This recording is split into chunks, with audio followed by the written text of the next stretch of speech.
Growing up without a dad, it was easy to blame him for everything that went wrong. Mom wouldn't have to be gone all the time if he was here. She wouldn't be so stressed and angry.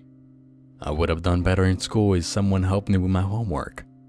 I wouldn't be so alone. It was hard for me to appreciate how hard Mom worked for my sister and I. All I could see were the other families and how much happier they looked. Walking home from school, I'd pass dads teaching their sons how to ride bikes or shoot hoops. I'd just walk faster, pretending I had something to do or someone waiting for me when I got home. It was hard to keep pretending to the locked door in a dark house. Hard to realize that I mattered when most of my interactions with my mom were post-it notes on the fridge. Be back at 10. You're the man of the house. Remember to feed your sister. Love, Mom. And then just like that, everything changed. Mom got a new job as a live-in maid with Leroy, a wealthy corporate type living in a big house with extra rooms. His face looked rather like a toad that had been stepped on, and it folded into a vicious scowl whenever he happened to cross me. Passing my sister or me in the hallway, he looked the other way and pressed his body to the far wall as though afraid of contracting a disease. Mom told us not to take it personally. Leroy didn't like any children. At first I couldn't figure out why he invited us to live there at all, but I was 15 then, and it didn't take long to translate the leering smiles he gave Mom. He was always watching her when she was cleaning, and it made me sick to be in the same room as them. Even worse, Mom seemed to actually enjoy the attention. She made a show every time she bent over, luxuriously stretching her body when she reached high to dust. I don't suppose it was my place to fight it though. My little sister Casey was just happy to have Mom around all the time, and money was a lot easier now. I still didn't trust Leroy, but I figured Mom knew what she was doing and could take care of herself. It wasn't long before Leroy's long looks turned into lingering caresses though. As always, Casey was more optimistic about it than I was. "He's going to take care of us," Casey said one night. "And if he wants to be our new dad, then Mom is going to make him nice to us." We couldn't have a new dad because we never had an old dad, I told her, and Leroy won't want anything to do with us either. But both of us were wrong. Things didn't improve, and they didn't stay the same. They got much worse, much faster than we could have anticipated. Any noise was too much noise for Leroy. I could barely say good morning to Casey at the breakfast table without him slapping us quiet with his newspaper. He wouldn't look away anymore when I caught him fondling Mom either. He just stared right through me and kept going, taunting me, daring me to say something. Once I left the pile of my school books on the dining room table, he just dumped them into the trash without hesitation. It was clear that Casey and I weren't welcome here. We weren't invisible anymore. We were openly despised. Casey wouldn't speak up though, and Mom refused to see it. She kept praising Leroy for taking us in and saying how much better he was than my real father. I wanted to stand up to Leroy, but seeing Mom so happy, I couldn't bear the guilt of ruining this for her. That's what I told myself at least. It seemed more noble than admitting that I was afraid. "Our life changed pretty fast, didn't it?" Casey would say. It's easy to forget that Leroy's life changed pretty fast too. It's going to take time for him to learn how to deal with us. We just have to keep being good, and sooner or later, he's going to notice. I told her we're already being good, but she couldn't look at me in the eye. "Not good enough," she said. Casey hugged me and I held on because I knew she was being strong for both of us now. She flinched at my touch though, and that was when I first noticed the bruises on her chest. She pulled away from me and put her fingers to her lips. "Don't tell," her eyes pleaded. "Don't destroy our new life because of me." That time, I couldn't lie to myself anymore. I was the man of the house before Leroy arrived, and it was still my responsibility to protect my family. If anyone hurts us, It was my job to hurt him back. I couldn't lie to myself. It wasn't for Mom or for Casey that I was holding back. I was a coward, pure and simple. And it was my fault what happened next. Less than a week later, Casey didn't get up to go to school with me.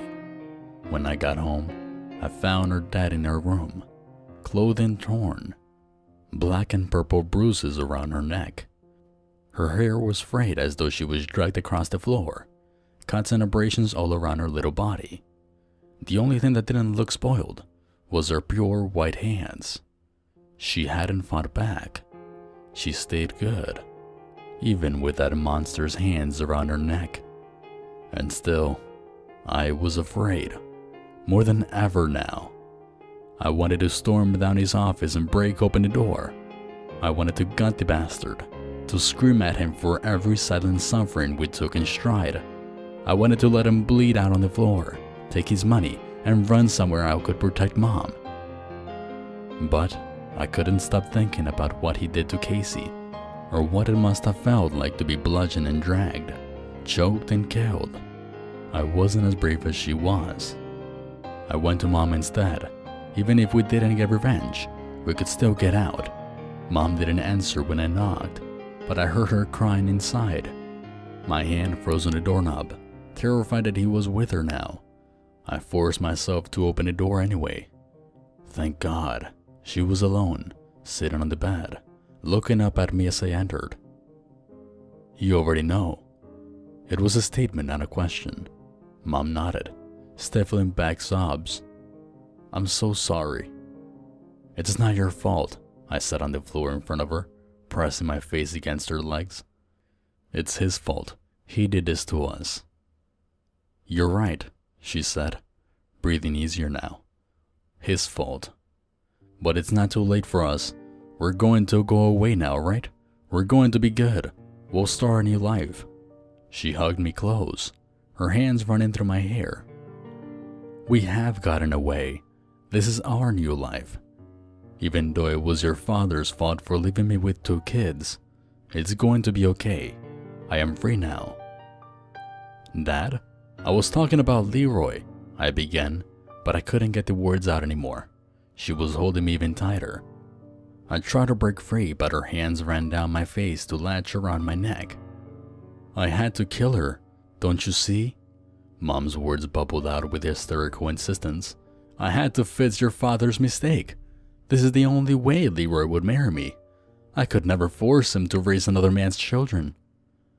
Maybe I could have struck her in the face or broken one of her fingers and escaped. Even with her hands around my neck, I couldn't bring myself to hurt her. My panicked brain couldn't make sense of what was happening. I struggled to get away, but my head was swimming as her fingers dug holes into my neck. Leroy has been good to us, Mom cooed. I'm so sorry, baby. This is the only thing I could do to make it up to him. I toppled backwards onto the floor and was able to gasp a greedy lungful of air into my lungs. I screamed as loud as my battered throat would allow, the air escaping me like I was vomiting burning gasoline. Then Mom fell off the bed onto me, her whole weight landing on my throat. I must have been on the edge of passing out then, because I was only aware of brief slivers of broken time, like my conscience was a strobe of light. The door opening. Leroy standing over me to watch, Mom's hand still around my neck. The door opening again. Casey standing in the doorway, bruised and beaten as I saw her last. And then I passed out for real. When I finally did wake up, I was still lying on the floor with Mom on top of me. I pushed her off and struggled to my feet, panting and gasping and spluttering up blood. Leroy was on the floor too. Around both of their necks were the black and purple imprints of little fingers, which dug so far into the flesh as to make permanent impressions in the corpse. I didn't call the police until I ran back to Casey's room. She was pale and stiff, just as I had left her on the bed. The only difference was that her immaculate hands were now stained with dark streaks. The police later confirmed her fingerprints on both Leroy and my mother. It seemed as though they had already gotten married, and without any other living descendants, I'd stood to inherit the house. It's been 4 years since then, and I've tried to do my best to make up for what happened. I've given most of Leroy's money away, and I've opened the extra rooms to foster children without a place to stay. I volunteered every chance I get, and am even taking classes to become a licensed family therapist. I know I should have done more when I had the chance, but I'm doing everything I can now. I'm writing this because I need to know what is left for me to do when I lay down to sleep at night. Why do I still hear her? It was bad enough when it was just me, but now 2 of the foster boys have told me they hear her too. Right before sleep, in the broken time between waking and dreaming, we all hear the same thing. Some nights it is no more than an intrusive thought that can't be banished. Other times I feel the hot whisper, and my throat would start to itch like little fingers brushing the tiny hairs on my neck. Every time these same words, begging, pleading, demanding, I can't tell which. Not good enough, she'll say, and now I will know she was right.